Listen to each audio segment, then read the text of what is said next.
we're going to be joined via Zoom by political analyst Thobani Zikalala. Thobani, good afternoon. I know that we were struggling a little earlier on with your connection. I believe you're back.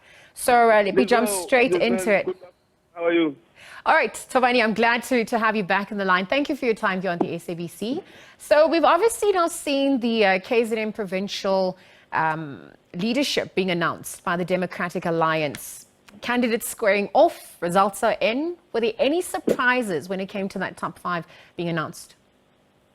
Not much of surprises because, of course, if any incumbent goes into an election, most of the time the incumbent almost comes out victorious.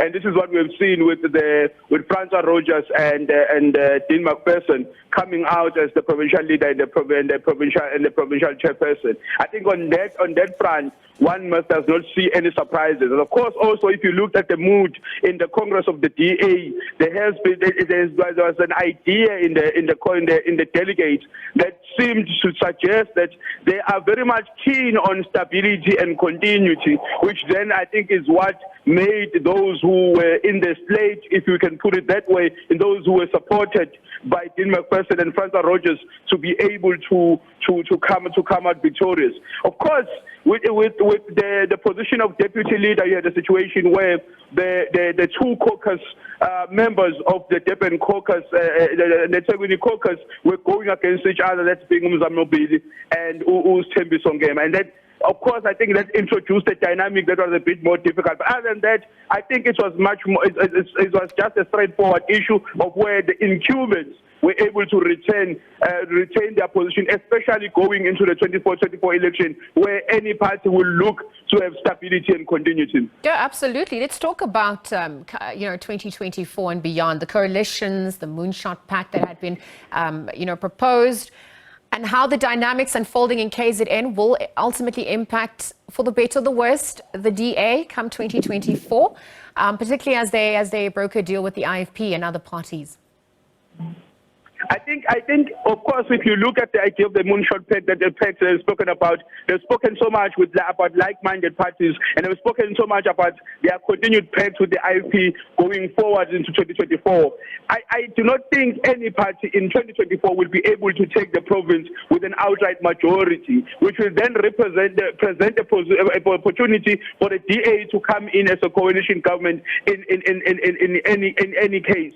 The idea that the DA seems to be so much hell-bent on this idea of them being the most important factor in any coalition that's going to happen in 2024. And in that case, also they seem to have placed in their lens the EFF as the number one public enemy, political enemy of the DA, which is something that Johnston has, the DA federal leader, almost repeated again. That one of their focuses is to make sure that the EFF does not get enough support to be able to be part of a coalition, in particular with the ANC. And I think in one way or another, if the DA says there will be no coalition that will be without them, they must also be very careful going forward if the parties that they are speaking about as enemies and the parties that are not willing to be working with, parties like the Patriotic Alliance and others, are not going to be parties that they will need in the formation of a new government post-2024 elections. And because that is going to be very critical, especially because the DA, many coalition partners of it, has come out with this idea of its political arrogance, and it seems to be continuing in its political speeches, where the DA seems to look at itself as the leader of the opposition in South Africa, and that any opposition in anything politically that what they want to do, they must almost via the DA. Thobani, just very quickly, it seems that the DA is growing significantly in KwaZulu-Natal. Perhaps you can confirm or deny that. But in lieu of that, what are they doing differently to garner more support in areas like Umgeni? I mean, we've obviously seen a black leader exodus on a national level within the party. And I wonder if this has had or is going to have any significant effect on them going forward, entering 2024 and beyond. Do they represent the aspirations of the masses as an alternative for the ruling party?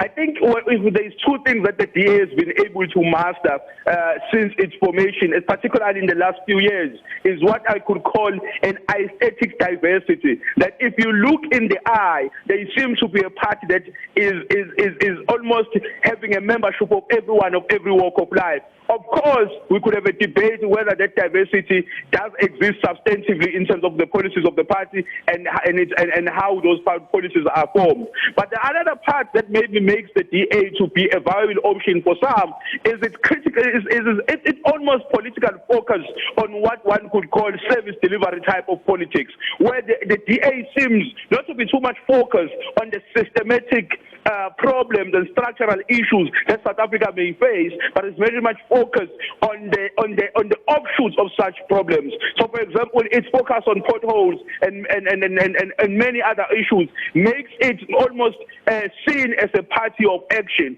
Of course, we could have a debate whether that is sustainable going forward, but we've seen that that is what maybe has made the DA to get the increase in votes that it has gotten so far.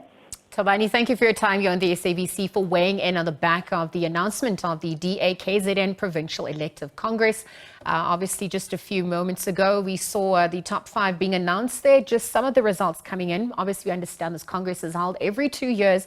It follows closely the National DA Congress that was also held just a few weeks back. So in no particular order, obviously the provincial leader now having been re-elected, Francois Rodgers, Deputy Provincial Leader Sthembiso Ngema, as well as Provincial Chairperson Macpherson. So again, news just trickling in at this hour. Let's continue to monitor developments as it unfolds there again, and we'll bring you the latest there.